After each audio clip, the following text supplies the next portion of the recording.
सर्वप्रथम हम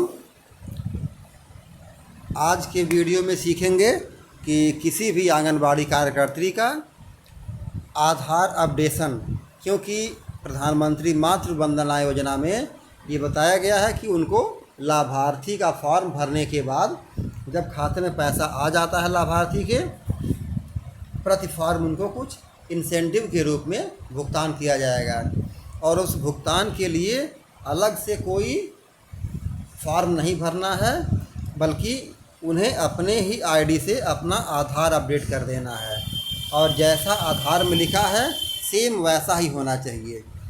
ठीक, तो आईडी लॉगिन कर लिए हैं और आईडी लॉगिन करने के बाद जो ऊपर 3 लाइन दिया है बाएं साइड, उसको क्लिक करेंगे। उसको ओपन करने के बाद हम जाएंगे डाटा एंट्री में।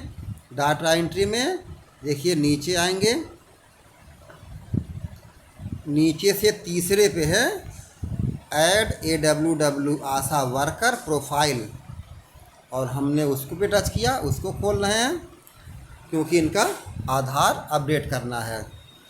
अब देख लीजिए यहाँ पे नाम जैसे लिखा है आधार में वैसा ही बिल्कुल है और यदि आधार के अनुसार नाम नहीं है तो आप लोग अपने CDPO से संपर्क कर सकती हैं अथवा सीधे जो DPO का पोर्टल होता है, DNO वाली आईडी होती है, उसके तहत भी तुरंत 1 मिनट के अंदर नाम परिवर्तित किया जा सकता है।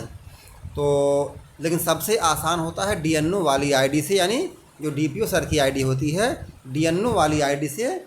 बस उसके लिए क्या करना होगा, सबसे पहले हमें जो मोबाइल नंबर है, यानी कि जिस मोबाइल नंबर से आंगनबाड़ी की आईडी लॉगिन होती है, OTP जाता है, वह मोबाइल नंबर हमें बताना होगा DNO वाले आईडी पे।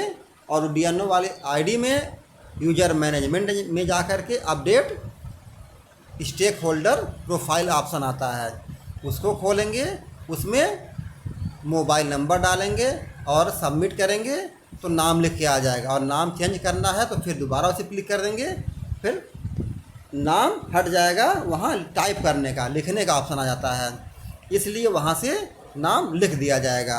और इनका नाम सही है तो इसलिए हमें वहाँ नहीं जाना है, सीधे हम आ गए आंगनबाड़ी। ऐड लिखा हुआ है, add Aadhaar details of anganwadi Asha worker. अब सबसे पहले आधार कंसेंट वाले बॉक्स में क्लिक कर दिए, नाम लिखा हुआ है, अब आधार नंबर यहाँ डालना है।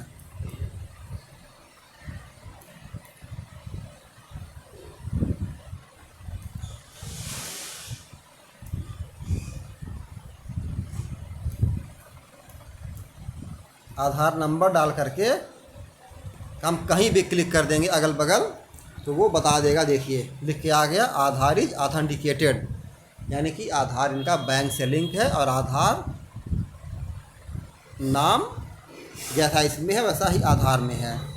अब कह रहा है date of attachment of field functionary ASHA anganwadi worker का आंगनबाड़ी सेंटर, यानी कि इस सेंटर पे उस आंगनबाड़ी का अटैचमेंट कब से हुआ। ये अटैचमेंट सब इसलिए दिया गया है क्योंकि मान लीजिए ज्वाइनिंग तो हो गई और अतिरिक्त चार्ज कहीं किसी को मिला हुआ है तो उसके लिए ये दिया गया है, नहीं तो नियुक्ति डेट दिया जाता। अब इनका 2001 का है, यहाँ से सेलेक्ट किया जाएगा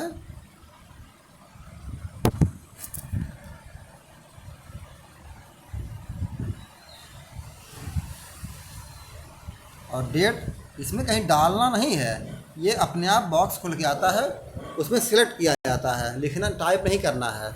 पहले वर्ष सेलेक्ट कर लिए कि क्यों कौन सा वर्ष है, फिर महीना सेलेक्ट कर लीजिए, उसके बाद महीना सेलेक्ट करने के बाद फिर आप डेट सेलेक्ट करेंगे, अपने आप आ जाएगा। और अब इनका हमें पता लिखना है।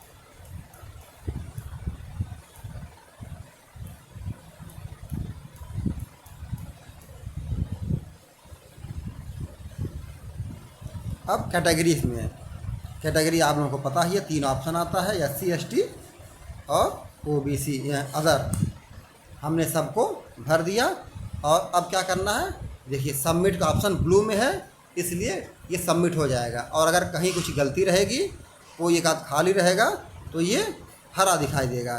अब जैसे अगर हम इस पर ना क्लिक करें तो भी गड़बड़ है, यानी कि सबमिट का ऑप्शन अब हमें क्लिक कर देना सबमिट पे। अब देखें क्या होता है।